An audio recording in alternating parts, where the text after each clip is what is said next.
What if Palpatine found himself in the world of Dungeons and Dragons during the events of Baldur's Gate 3?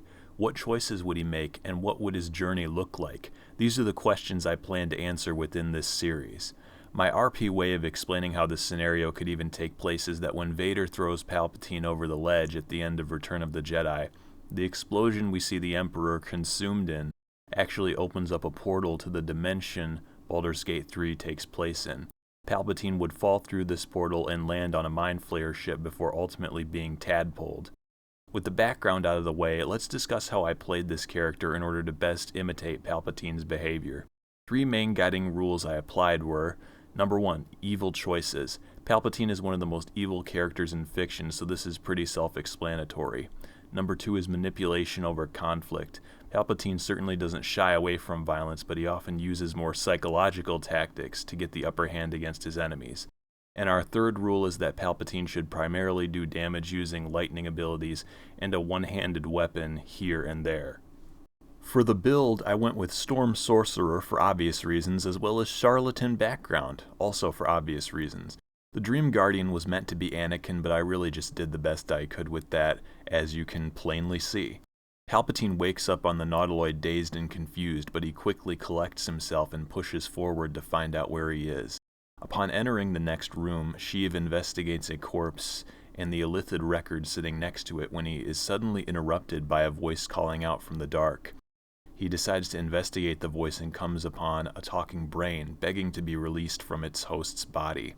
Palpatine agrees to free the brain and decides against mutilating it, seeing the creature as potentially useful as an ally to help him face whatever comes next. As Darth Sidious and his newfound servant move out into the open air, they run into Lae'zel.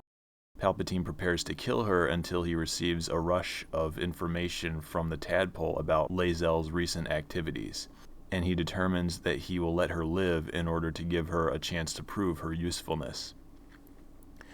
Lae'zel explains to Palpatine that the tadpole will eventually kill its hosts if a cure is not found.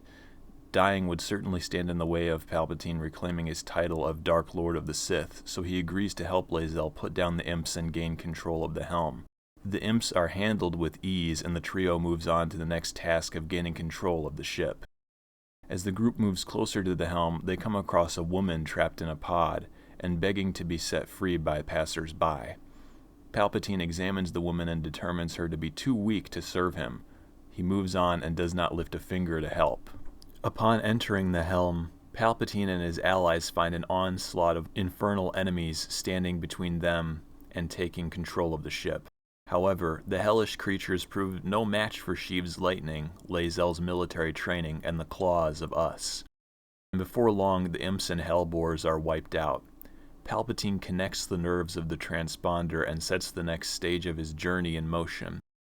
After the Nautiloid is sent back into the material plane, a piece of rubble knocks Sheev out of the sky, and he plummets down to a beach below, where he is saved just before hitting the ground by an unseen force.